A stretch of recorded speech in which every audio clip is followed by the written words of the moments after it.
I mean, it's like the ground is shaking. And would just love to hear your thoughts about, the state of Virginia and, how do we respond as responsible citizens? I appreciate that. And let me just say for Virginians, this is a very painful time. And to see these images splashed up on television screens and websites and newspapers, and it doesn't reflect the Virginia that I know and my fellow Virginians. And so I would say, Virginia has a long history when it comes to race, obviously.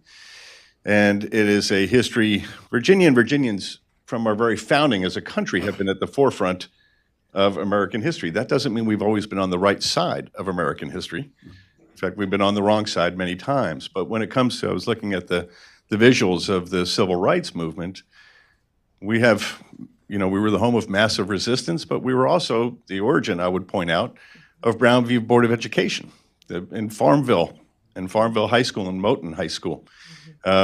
More students who were plaintiffs in Brown v. Board were Virginians than from any other state.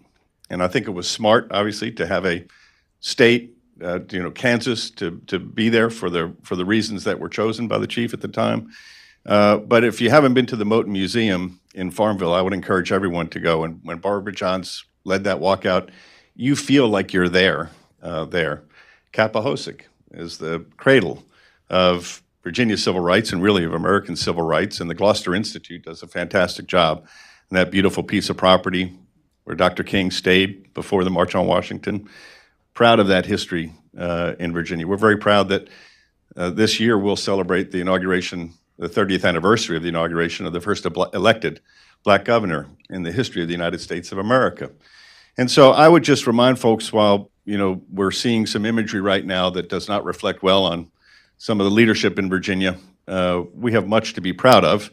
We have a long way to go.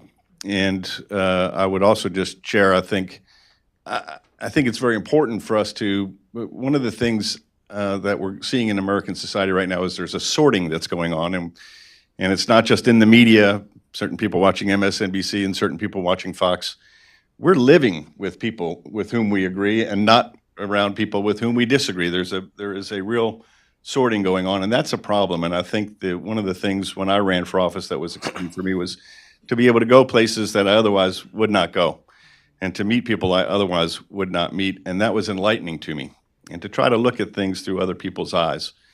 And I guess one anecdote I'd like to share, because we saw the Black Lives Matter reference in the video as well. And I remember the first time I saw that, and my initial immediate reaction was similar, I suspect, to a lot of people, which is, well, of course, Black Lives Matter. All lives matter.